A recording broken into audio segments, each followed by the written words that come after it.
Friends, আশা করি তোমরা যে যেখানে আছো খুব ভালো আছো। আর আমরাও আছি মোটামুটি।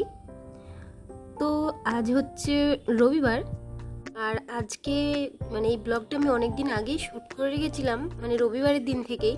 তো তোমাদের সাথে যেহেতু শেয়ার করা হয়নি, সেটা আজকেই কিন্তু শেয়ার করব। তো বুঝতে পারছো কেমন পরিস্থিতির ভেতর দিয়ে যাচ্ছি। তো কি বলবো তোমাদেরকে, তো আর বুঝিয়ে বলতে হবে না, তোমরা তো দেখছোই আমার কেমন পরিস্থিতি। সবার যেহেতু শরীরটা খারাপ, তো আজকে সকাল থেকে আজকে সকাল ঠিক না, কালকে থেকেই ছেলের প্রচণ্ড পরিমাণে জ্বর, ওর ওঠার কোনো পরিস্থিতি ছিল না। তো কালকে ওকে যেহেতু ডাক্তার দেখিয়ে নিয়ে এসেছি, তো কি বলবো বলো, মানে এতটা খারাপ পরিস্থিতির ভেতর দিয়ে যাচ্ছি। ওর বাবার জ্বর ভালো না হতে আমার হয়েছে, আমারটা ভালো না হতে ছেলের হয়েছে, তার সঙ্গে জিমিরও প্রচুর পরিমাণে শরীর খারাপ। ও কিছু খেতে চাইছে না, ওরও জ্বর এসেছে। এই যে বৃষ্টিটা হচ্ছে রোজ দিন, এই বৃষ্টির জল বুঝতেই পারছ, ছাদের ওপরে যেহেতু ঘর, সামনেই তো ছাদে জল পড়ে। তো ও জিমি দুজনেই কিন্তু সুযোগ পেলে এই যে বাইরে চলে আসে, এই জলের মধ্যে খেলা করে, আর বৃষ্টিতেও কিন্তু ভেজে, যার জন্য ওদের জ্বর চলে এসেছে। আর জিমি যেহেতু এই জলগুলো খেতে চলে যায়, অনেকটা আটকে রাখার পরেও না হয় না ওকে ধরে রাখা। তো ওরও শরীরটা খারাপ, আর ছেলে দেখতেই পাচ্ছ গায়ে জ্বর আছে, যার জন্য ও কিন্তু এই যে বিকেলে খাওয়া দাওয়া করে ঘুমিয়েছে। তো চলো এখন এই ঘরে এই যে জিমি দেখো গেটের সামনেও বসে আছে।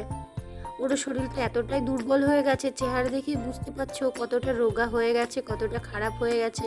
সারা দিনে কিচ্ছু খেতে চাইছে না ও, ওর যেটা খাবার সেটা তো খাচ্ছেই না। ওর জন্য আবার সেরিলাক আনা হয়েছে, ওই সেরিলাকটাই যতটুকু পারছে ও ততটুকু খাচ্ছে। তো ওকে এই যে বিকেল টাইম ভাবলাম একটু ঘুরিয়ে নিই, কারণ ওরও ঘরের মধ্যে থেকে থেকে ও বোরিং ফিল করে। তারপরে সবারই শরীরের এই পরিস্থিতি, ওকে তো ঠিকঠাক মতো টাইমও দেওয়া হচ্ছে না। তো দেখো শরীরটা এতটা রোগা হয়ে গেছে, আমার নিজেই ওকে দেখলে খুব কষ্ট হচ্ছে। আর ও যেহেতু কিছু খেতে চাইছে না, সারাদিনে কত কিছু চেষ্টা করছি যে এটা খা ওটা খা, কোনো মতেই কিছুতেই খেতে চাইছে না। তো ওই সেরেলাকটাই একটু একটু করে খাচ্ছিল। তো এই হলো বিকেলের ডিউটি, ঘোরাফেরা সব হয়ে গেল। আর এই যে এখন চলে এসেছি সন্ধ্যাবেলায় সন্ধ্যা দিতে। তো আমার এখনও শরীরটা কিন্তু ভালো হয়নি, এখনও ঠান্ডা লেগে আছে। কথা বলতে গেলে আমার নিশ্চয়ই গলার সাউন্ডে বুঝতে পারছো কতটা ঠান্ডা লেগেছে। আমি তার জন্য ভিডিও কন্টিনিউ করতে পারছি না, তোমাদের সাথে শেয়ার করতে পারছি না, কবে ভিডিও শ্যুট করে রাখছি আর কবে পোস্ট করছি। সত্যি আমার খুব খারাপ লাগছে, জানি না কবে কন্টিনিউ করতে পারবো। তবে তোমরা যেভাবে বলছো যে আমি যেন সুস্থ হয়ে উঠি, তাতেই সত্যি কথা বলতে আমার খুবই ভালো লাগছে যে তোমরাও চাও আমি তাড়াতাড়ি সুস্থ হয়ে উঠি, আবার তোমাদেরকে ভিডিও দিই। তো এটা ভেবেই আমার সত্যিই খুবই ভালো লাগছে, তোমরা কমেন্টে সবাই বলছো যে আমি সুস্থ হয়ে উঠি, আমি যেন ভালো থাকি। আর বিশেষ করে সুমনা দি ভাই, তুমি তো আমাকে নিয়ে প্রচুর ভাবনা চিন্তা করছো, বুঝতেই পারছি। তুমি কমেন্টে লিখেছো আমি যেন ভালোভাবে চলি, দিনকাল আবহাওয়া যেন খারাপ, সেটা যেন ঠিকঠাকভাবে চলি, আর শরীরটা যেন ঠিক রাখি। হ্যাঁ গো দিদি ভাই, কী বলবো বলো, সবারই বাড়িতে একই অবস্থা, যে এর বাড়ি ওর বাড়ি যার বাড়ি বলো না কেন, ওয়েদারটা এতটা খারাপ কি বলবো। তো চলো, যা হওয়ার তা তো হয়েই যাচ্ছে, একদিন তো আবার সুস্থ হয়ে উঠবো, সব ঠিক হয়ে যাবে। তো এদিকে দেখো আমি সমস্ত জায়গায় সন্ধ্যা, ওই ঘর, বারান্দা, বাইরে, তুলসীতলা, সব জায়গায় সন্ধ্যা দিয়ে এই যে চলে এসেছি এখন।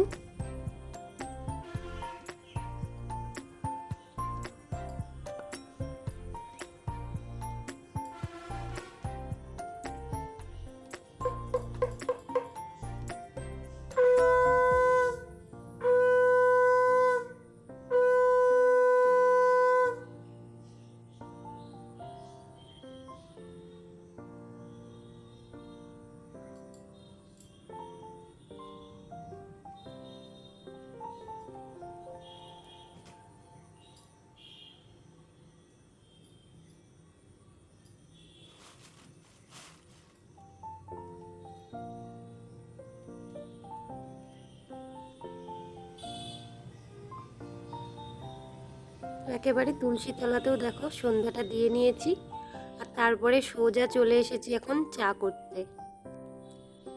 আসলে ছেলের জন্য দুধটা জাল টাল দিয়ে নিয়েছি, আর এই যে এখন চাটা করে নেব। মানে সন্ধ্যাবেলা তো এটা ডিউটি, সকাল সন্ধ্যা চা খাওয়া, তো তার জন্য তো বানাতেই হবে। তো এই যে এখন চাটাও করে নিচ্ছি। আর ছেলের যেহেতু পড়া আছে, জানি না ও পড়বে, সরি আজকে রবিবার, ওর ছুটি ছিল। মানে ওর তো প্রত্যেকটা দিনই পড়া থাকে, যার জন্য আমি রবিবারের দিনও ভুলে যাই যে ওর পড়া আছে কি না। মানে রোজ দিনই ভাবি পড়া আছে, তো আজকেও মনে হয় পড়া আছে। সন্ধ্যার টাইমে ভাবি এই যে তোর পড়া আছে, ও তখন বলে মা আজকে তো রবিবার। মানে মাঝে মাঝে ওর ম্যাম তো রবিবারের দিনও পড়িয়ে দেয়, কখনো কোথাও ছুটি হলে বা কোনো একদিন কামাই হয়ে গেলে রবিবারের দিনেও পড়িয়ে দেয়, যার জন্য আমার মনেই থাকে না যে ওর পড়া আছে কি নেই। তো ওই মনে করিয়ে দেয় আমাকে। তো আজকেও দেখো বলতে বলতে ভুলে গেছিলাম যে ওর পড়া আজকে নেই। তো ও তো দেখলেই ঘুমোচ্ছে, তো ওকে তখন ডেকেছিলাম না। মানে ও সারাটা দিন জ্বরের জন্য ঠিকভাবে খাওয়া ঘুম কোনোটাই করতে চাইছে না। তো সেই জন্য ভাবলাম ও যেহেতু ঘুমোচ্ছে ঘুমিয়ে থাক, আর আমি এদিকে আমার সন্ধ্যার কাজগুলো করে নিই। তার সঙ্গে জিমিও কিন্তু ঘরে ঘুমোচ্ছে, মানে ওদেরকে আর ডিস্টার্ব করলাম না। তো এদিকে দেখো চাটা সমস্তটা করে নিয়ে এখন আমাদের দুজনের জন্য চা করে নিয়েছি, চা ঢেলে নিয়েছি। এখন চাটাও খেয়ে নেব। যে পরোটাটা দেখছো ওটা আজকে ছেলের বায়নাতেই কিন্তু সকালে করেছিলাম। তো আমার যেহেতু লুচি বা পরোটা দিয়ে চা খেতে কিন্তু খুব ভালো লাগে, তো সেই জন্য একটা রেখেছিলাম আমার জন্য। তো ওটা দিয়েই সন্ধ্যাবেলায় চাটা সমস্ত মানে আমাদের খাওয়া দাওয়া হয়ে গেছে। দেখলে বাসন টাসন ধুয়ে নিয়েছি। আর ছেলে যেহেতু উঠে গেছে, তো ও বললো আমি দুধ খেতে ভালো লাগছে না, ও গরুর দুধটা ঠিক মতো খেতে চায় না। তো সেই জন্য ওকে বললাম তাহলে একটু হরলিক্স করে দিই, বললো অল্প একটু করে দাও। তাই ওর জন্য এখন একটু হরলিক্স বানিয়ে নিচ্ছি। আর বাটিতে দেখতে পাচ্ছ ওটাতে মানে জিমির আমি জল গরম করে নিচ্ছি, কারণ ওরও খাবারটা ভেজাতে হবে। ও সেরিলাক খাচ্ছে, ওর তো খাবার কোনো কিছুই খেতেই চাইছে না। তো তার জন্য এই যে বড় ফ্লাক্সটা দেখছো, ওটার মধ্যে আমি ওই গরম জলটা ঢেলে রাখি, কারণ সারাদিনে কতবার গরম জল করব বলো। তো সেই জন্য একেবারে ঢেলে রাখি, ওকে একটু ঢেলে ঢেলে ওর খাবারগুলো ভিজিয়ে খেতে দিই, তাতে আমারও সুবিধা হয় আর গ্যাসটাও বাঁচে। আগে যখন জিমি ছোট ছিল তখন এরকম করতাম জানো তো, যে কোনো একটা কিছুতে বারবার জল গরম করতাম আর খাবার ভিজাতাম। মানে বড় ফ্লাক্স আমার আছে ঘরে, আমি রেখে দিয়েছি, সেটা আমার খেয়াল ছিল না যে আমার বড় ফ্লাক্স আছে, তার মধ্যে এটা একেবারে জল গরম করে রেখে দিলেই তো আমার বারবার আর এই গরম করতে হয় না। তো তারপরে হঠাৎ একদিন মনে পড়ে তো আমার তো ফ্লাক্স আছে, আমার তো খেয়ালই নেই। তো তার জন্য এখন ফ্লাক্সটা বের করে ওর মধ্যেই জলটা গরম করে রেখে দিই। তো ওদিকে দেখো চাটা এই ছেলেকে খেতে দিয়ে দিয়েছি হরলিক্স, আর জিমিকে একটু আদর করে ওকে মানে ওই ঘরে রেখে চলে এসেছি।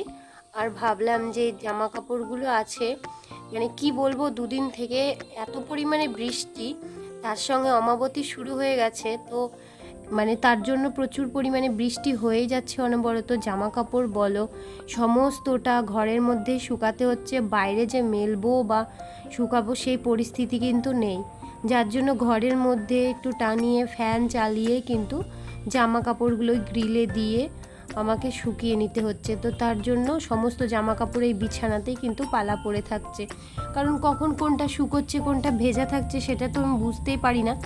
তো সেই জন্য ভাবলাম একেবারে সমস্তটা শুকিয়ে গেলে তারপরে আমি ভাঁজ করে নেব। তো দেখো ছেলে যেহেতু ওষুধ খাওয়ার পর জ্বরটা একটু কমেছে, তো ও কেমন দুষ্টুমি করছে, মানে আমি জামা কাপড়গুলো ভাঁজ করছি আর ও আমার সাথে গল্প করছে। মানে ওর বিভিন্ন রকমের কোশ্চেন, যেটার উত্তর দিতে দিতে আমি পাগল হয়ে যাই, হাঁপিয়ে উঠি। কখন কোনটা কী যে কথা জিজ্ঞেস করে আর তার উত্তর যে কি হয় মাঝে মাঝে আমিও বুঝে পাই না যে এটার উত্তর কি দেব বা কি হবে। আমি তখন বলি আমি জানি না, এরকম একটা বলে দিই। তো দেখো ওইদিকে বসে বসে কেমন নিচে বসেছে, বসে দুষ্টুমি করছে।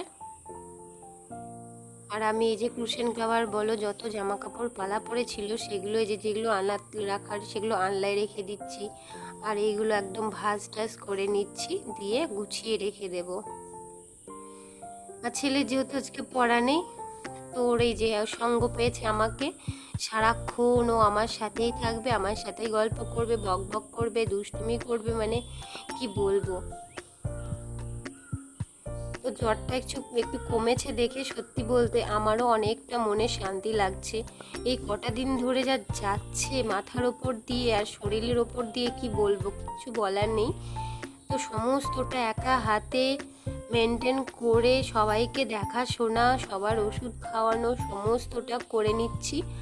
আর এভাবেই কিন্তু আমার দিনগুলো কাটছে। আর তার সঙ্গে আমারও তো প্রচুর পরিমাণে মাঝে মাঝে এমন অবস্থা হয়ে যায় যে ওঠার মতো ক্ষমতা কিন্তু আমার থাকে না, বা আমি একটু দাঁড়িয়ে কোনো একটা কাজ করব সেটা কিন্তু আমি পারছি না, যেহেতু আমারও একটা বলতে গেলে শ্বাসকষ্টের প্রবলেম আছে।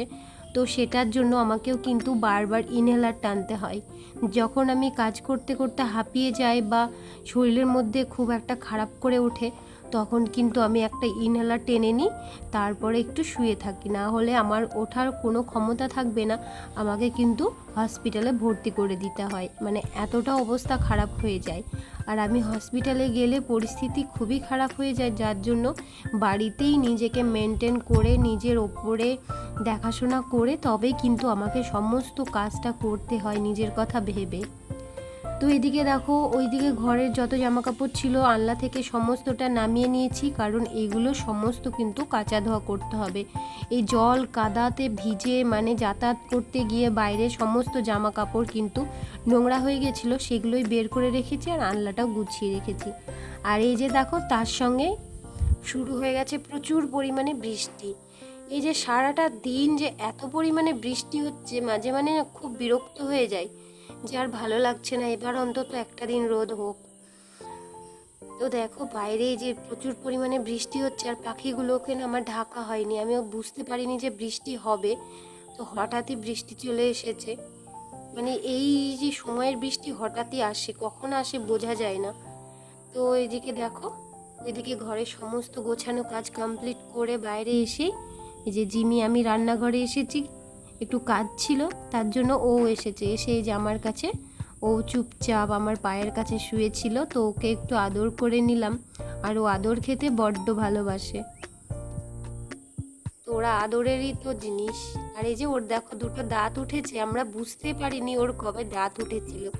একদিনকে হঠাৎ দেখি যে আমার কুশন কাভারে কিছু রক্ত লেগে আছে, তো আমি ভয় পেয়ে গেছিলাম। তারপরে দেখি ওর দাঁতেরই রক্ত, ও দাঁত উঠেছে। ও কুশন টুশন নিয়ে মাঝে মাঝে খেলাধুলা করে, এটা ওটা করে, সোফার উপরে ওঠে লাফায়, তো তারপরে দেখলাম যে ওরই দাঁত। তো সেই জন্য আবার দেখি আর দু একটা দাঁত আবার বেরিয়েও গেছে, সুন্দর হয়ে ছোট ছোট দাঁত হয়ে।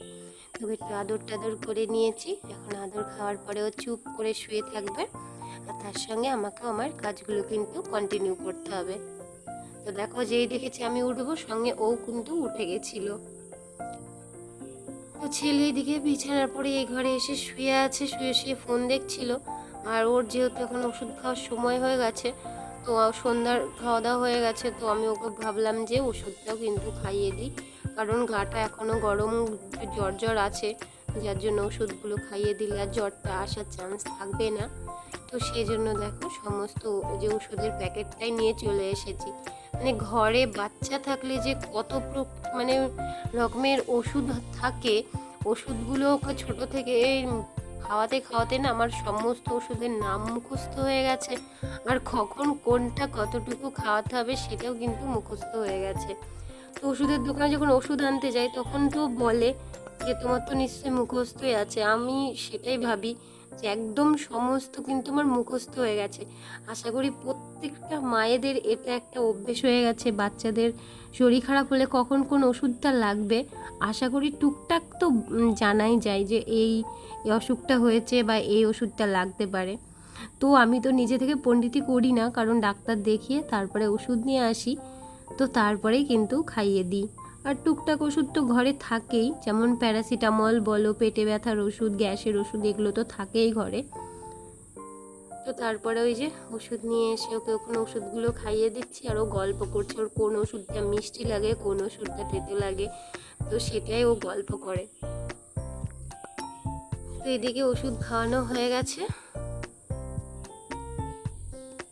তো প্যারাসিটামলটা বলছিল এখনই খাবে, তো ওর গাটা দেখলাম একটু গরমই আছে, তো ভাবলাম একটু পরে খাইয়ে দেব, তো তার জন্য কারণ পরপর ওষুধ খাওয়ালে না ঠিক হয় না, একটু পর পর খাওয়ালে ঠিক আছে, একসাথে সমস্ত ওষুধ তো খেতে নেই। তো ওকে সেটাই বললাম যে একটু পরে খাইয়ে দিচ্ছি।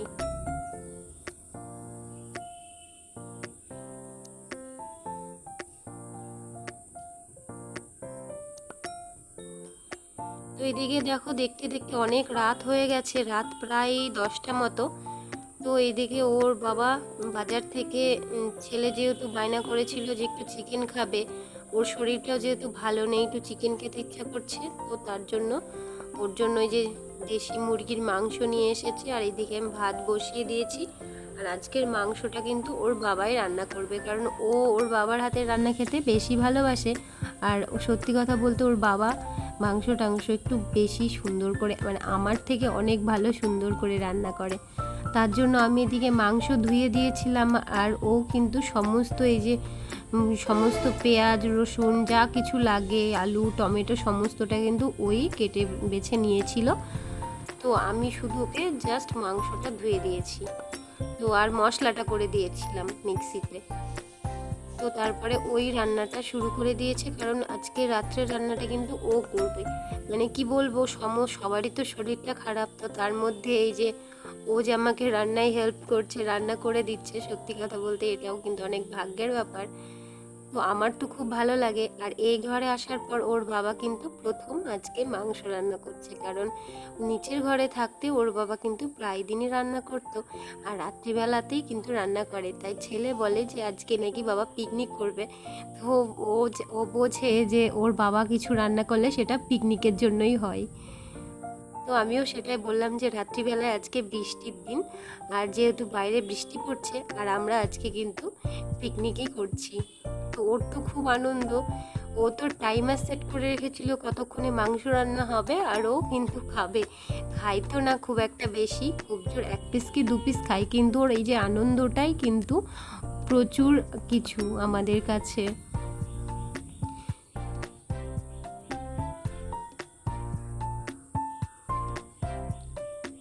এদিকে ওর বাবার এই যে মশলাটাও কষিয়ে নিচ্ছে, কষিয়ে টষিয়ে নিয়ে তারপরে যে চিকেনটাও দিয়ে দেবে। আর আমি একটা একটা করে মানে পাশে দাঁড়িয়ে, ও যদি কোনো কিছু ভুলে যায় সেই জন্য আমি পাশে দাঁড়িয়ে দাঁড়িয়ে ওকে বলে দিচ্ছি যে এটা দাও ওটা দাও।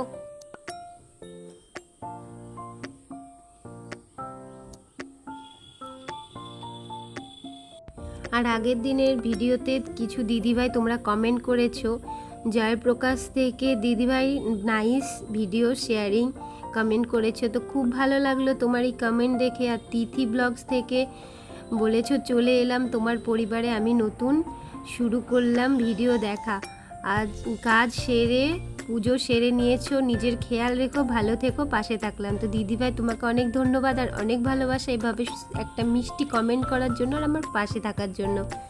আর সুমনা দিদিভাই বলেছো তোমার ঠাকুরের সিংহাসনটা খুব সুন্দর বোন, তোমার বেডরুমটাও খুব সুন্দর, আমার ভীষণ ভালো লাগে। তো দিদিভাই তোমাকে অনেক অনেক ভালোবাসা, তুমিও কিন্তু অনেক সুন্দর। আর নবনীতা থেকে একটা দিদিভাই বলেছো খুব ভালো লাগলো, তো অনেক অনেক ধন্যবাদ দিদিভাই। আর সুমনা দিদিভাই তুমি আরও বলেছো এই ওয়েদারটা খুব খারাপ বোন, সাবধানে থেকো, এখন প্রায় সবারই জ্বর সর্দি কাশি হচ্ছে। হ্যাঁ গো দিদিভাই, সাবধানে থাকবে, তোমরাও কিন্তু সাবধানে থেকো। আর এই যে ভিডিওতে দেখলে একটা ছোট্ট হরিণের যে একটা মাথা, সেটা কিন্তু সামনের রুমের একটা দিদিভাই আমাকে গিফট করেছে, ওরা কোথাও বেড়াতে গেছিলো তো সেখান থেকে আমাদের জন্য নিয়ে এসেছে। তো চলো এদিকে রান্না বান্না কমপ্লিট, আর আমরা ওই যে খাওয়ার জন্য রেডি হয়ে গেছি, সমস্তটা থালায় বেড়ে নিয়েছি। আর এখন কিন্তু রাত্রের ডিনারটাও সেরে নেব। তো এইদিকে দেখো সুন্দর করে খাবারগুলো সাজিয়ে নিয়েছি, আর আমার কাছে এই সাদা প্লেট যেহেতু দুটো ছিল তাই দুটোই দিয়েছি, আর আমার জন্য কিন্তু সবুজ প্লেট। তো চলো এইদিকে আমাদের সবার খাওয়া দাওয়া কমপ্লিট, এখন বিছানাটাও করে নিয়েছি, আর ছেলে এখানে বসে খেলাধুলা করছে, আর এখন এই যে চলে এসেছে আমাদের ঘুমানোর সময়। তো চলো আজকের মতো ব্লগটা ভালো লাগলে অবশ্যই একটা লাইক কমেন্ট ও চ্যানেলটা সাবস্ক্রাইব করে দিও। সবাই ভালো থেকো, ফিরছি নতুন ব্লগের, টাটা।